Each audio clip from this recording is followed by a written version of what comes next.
Bismillahirrahmanirrahim.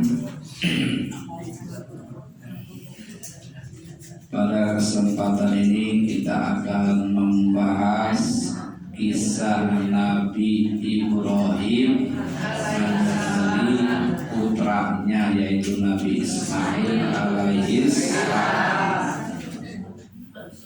Para sahabat bertanya kepada Nabi, "Ya Rasulullah, ma hadhil udhi?" Ya, apa sebenarnya berkurban itu? Beliau menjawab, "Sunnatu abikum Ibrahim al-Khalil alaihissalam." Kurban itu adalah sunnahnya bapak moyangmu yaitu Nabi Ibrahim al-Khalil alaihissalam. Ya, ditanya oleh para sahabat. Lantas para sahabat bertanya lagi, bagaimana Nabi Ibrahim berkurban? Beliau menjelaskan, "Atabu qoroba al-fasyatin wassalasa mi'ati baqaratin wa mi'ati badanatin." Bahwasanya Nabi Ibrahim berkurban setiap tahunnya al-fasyatin dengan 1000 domba. Ya, kita masih ekor kadang-kadang jalan gitu ya, dengan 1000 domba. Wasalasa mi'atin baqaratin dan 1000 sapi dan 300 sapi. 1000 domba ditambah 300 sapi. Wa mi'ati badanatin dan 100 onta. Nah, itu Nabi Ibrahim bagaimana kayaknya. Ya. Jadi 1000 domba ditambah 300 sapi ditambah lagi dengan 100 onta. Dan ini ikhlas karena mengharap ridho Allah Subhanahu wa taala semata. Jadi yang dia korbankan itu dasar ikhlas. Fata'ajjaba an-nasu wal malaikatu min dalik. Maka takjub seluruh manusia dan para malaikat dengan kurbannya Nabi Ibrahim. Melihat seperti itu, ya. Jadi malaikat yang ada di langit, manusia yang ada di sekitarnya merasa takjub ya melihat Nabi Ibrahim berkorban. Mendengar manusia dan para malaikat takjub, maka Nabi Ibrahim keluar sifat kemanusiaannya. Ya, keluar sifat kemanusiaannya. Semua yang saya kurbankan itu laisa bisyai'in indi, tidak apa-apanya bagiku. Ya, sombong. Jadi ketika dia melihat, mendengar, akhirnya dia menjawab, yang saya kurbankan itu belum apa-apa. Ya, belum apa-apa. Wallahi law kana li ibnun la adbahannahu fi sabilillahi.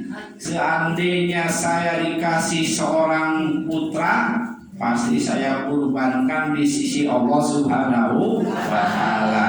Ya. Jadi demi Allah, laukana li ibnun, seandainya saya punya anak, la'al bahannahu Allahu ta'ala fisabilillah, pasti saya kurbankan di jalan Allah. Nah, Nabi Ibrahim mengucapkan seperti itu ketika belum mempunyai anak. Pernah dia bicara seperti itu. Ya. Mata madu alai zaman, ya, zaman terus berlalu, usia beliau telah lanjut, ya, udah tua, udah mencapai umur 80 tahun lebih, tapi belum dikaruniai anak. Falamma ja'a ilal amril muqaddas, maka ketika dia datang atau pergi ke Baitul Maqdis, ya. Sa'ala rabbahu al-walad, Nabi Ibrahim meminta kepada Robnya, yaitu anak, meminta putra, berdoa kepada Allah agar dikaruniai seorang anak, maka doanya langsung diijabah oleh Allah Subhanahu wa taala. Ketika dia berdoa langsung diijabah oleh Allah Subhanahu wa taala. Fabasyarnahu bigulamin halimin, maka diberikan kabar gembira bahwa sudah hadir seorang putra yang halim. Yang halim itu yang sabar. Jadi langsung dikaruniai anak oleh Allah Subhanahu wa taala. Doanya diijabah oleh Allah Subhanahu wa taala ketika usia 80 tahun lebih. Ya, sudah 8 tahun lebih belum mempunyai anak, kemudian berdoa kepada Allah Subhanahu wa taala dikaruniai seorang anak. Falamma balagha ma'us sa'ya, maka ketika Ismail sudah sampai usia dewasa atau sudah besar, kurang lebih umur 7 tahun, maka Allah memerintahkan kepada Nabi Ibrahim untuk menunaikan janjinya dulu. Ya, menunaikan janjinya. Malaikat datang di mimpi beliau, ya Ibrahim, ufi bidadzika, hai Nabi Ibrahim, tunaikan janjimu. Maka malaikat mengingatkan, kata Nabi Ibrahim, tunaikan janjimu, saya tidak pernah berjanji, kata Nabi Ibrahim. Maka malaikat mengingatkan, dulu kau pernah berkata, wallahi, demi Allah, lau kana li ibnun, seandainya saya dikasih seorang putra, la bahannahu fisabilillahi, pasti saya korbankan di jalan Allah. Yang dicatat oleh malaikat itu. Diingatkan, dulu kamu pernah bilang seperti itu, sekarang sudah punya anak, tunaikan janjimu, ya, tunaikan janjimu. Jadi ditagih oleh malaikat, oleh Allah Subhanahu wa taala melalui malaikat menagih janjinya itu, ya. Maka ketika itu dia bermimpi, ya, di hari pertama bermimpi, ditagih janji oleh Allah Subhanahu wa taala. Maka beliau bangun dari tidurnya.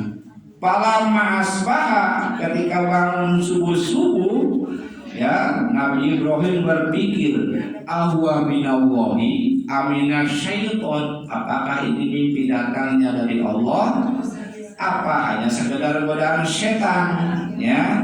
Nah, di situ dia bangun sambil berpikir, ya, mikirin apakah dari Allah, apakah dari setan. Maka faidza subiya at-tarwiyah, tanggal 8 haji itu, tanggal 8 bulan haji itu adalah hari tarwiyah. Tarwiyah itu hari pikir. Nabi Ibrahim sedang memikirkan mimpinya, apakah ini datang dari Allah atau datang dari setan. Maka tanggal 8 Dzulhijjah itu disebut hari tarwiyah. Ya.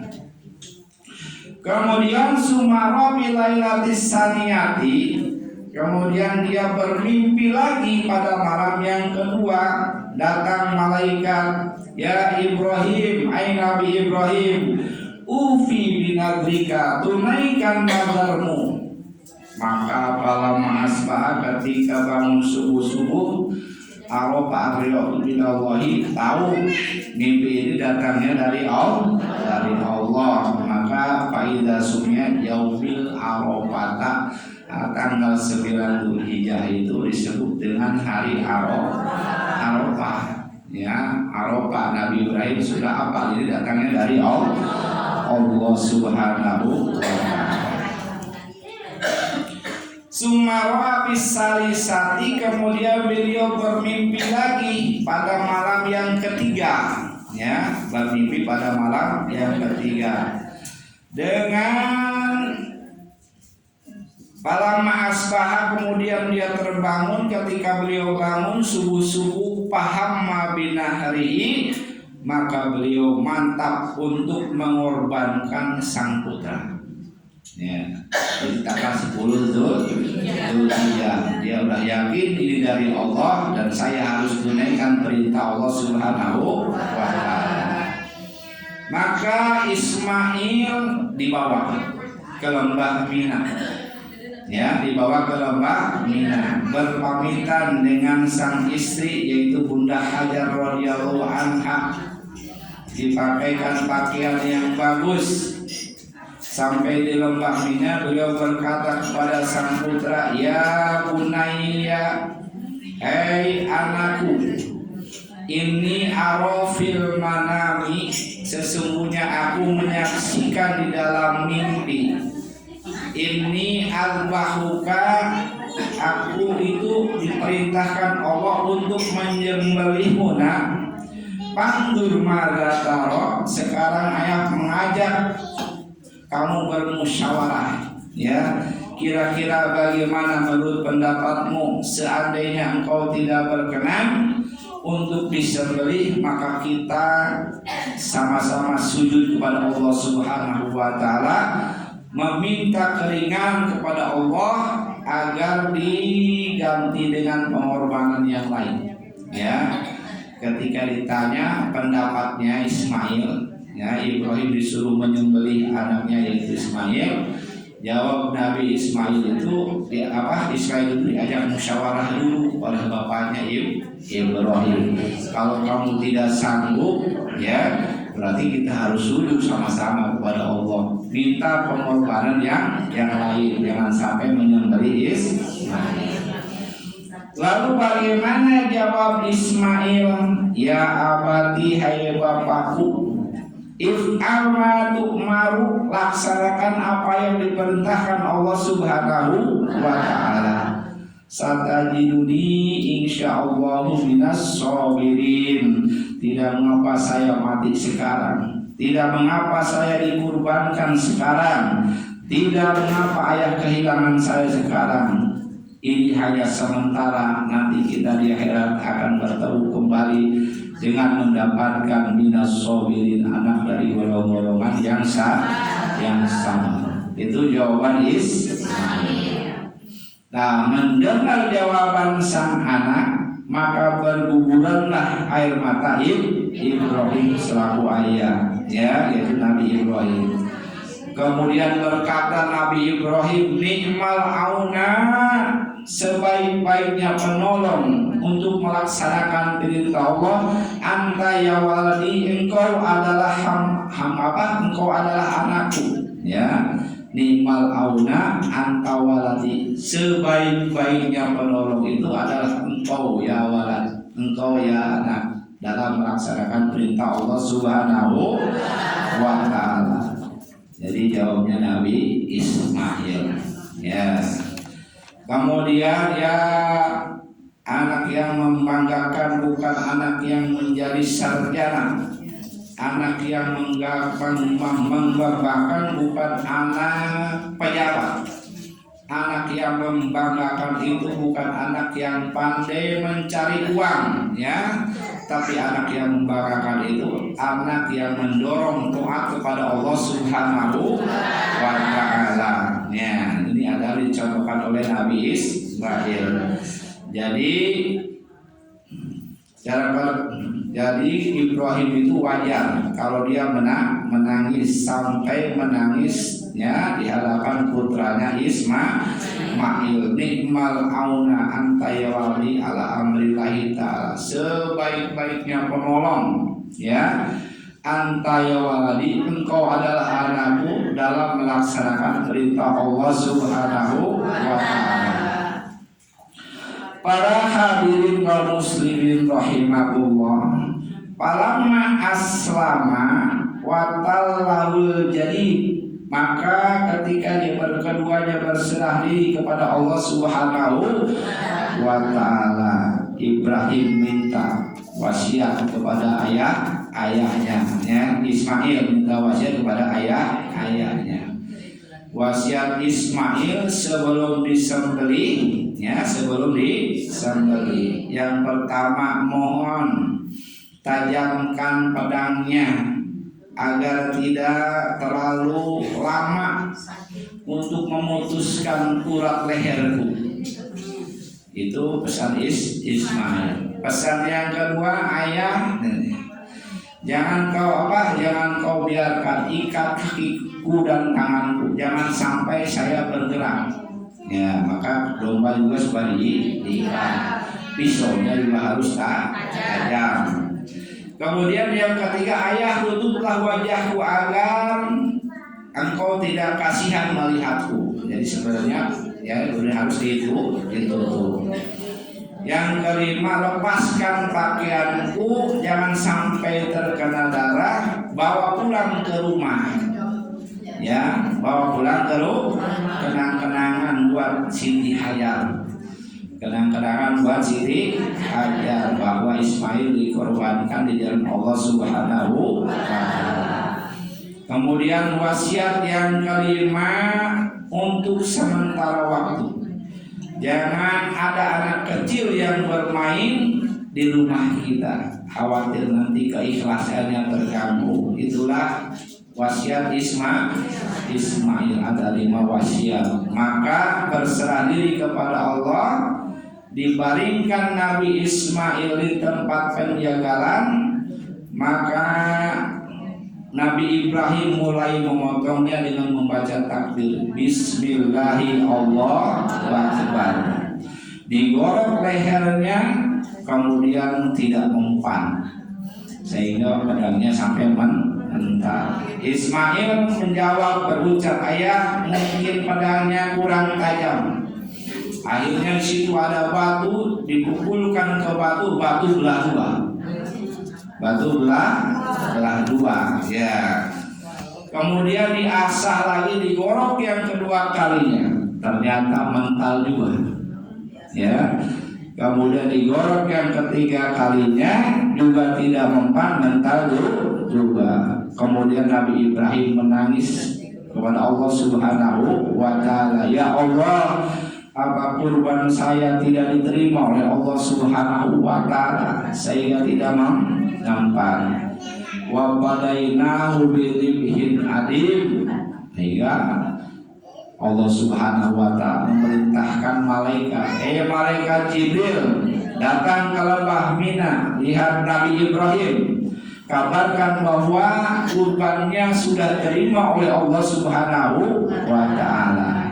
Kemudian malaikat Jibril datang ke lembah Mina, mengabarkan bahwa kurbannya sudah diterima oleh Allah Subhanahu wa Ta'ala. Wa padainahu bidzibhin adim, dan digantikan Ismail itu dengan seekor kambing, ya.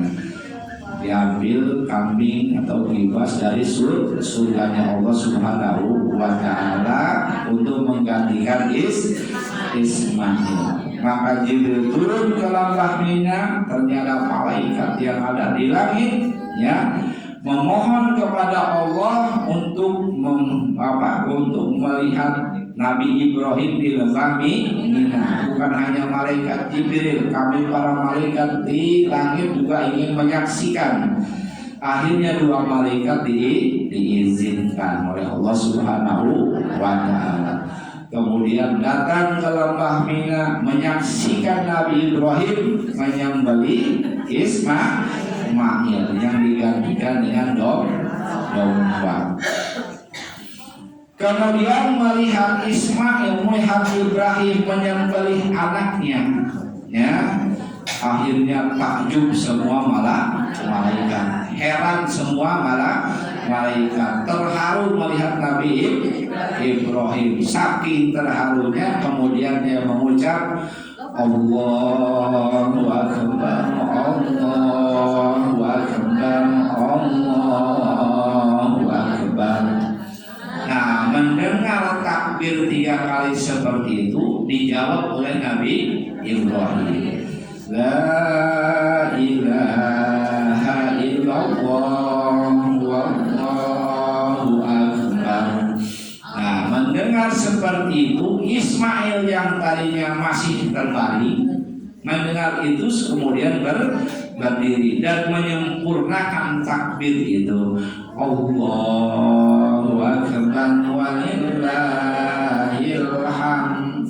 Kemudian dijawab oleh para malaikat yang turun dari langit tadi, Allahu akbar, Allahu akbar, Allahu akbar, la ilaha illallah, wallahu akbar, Allahu akbar walillahil hamd.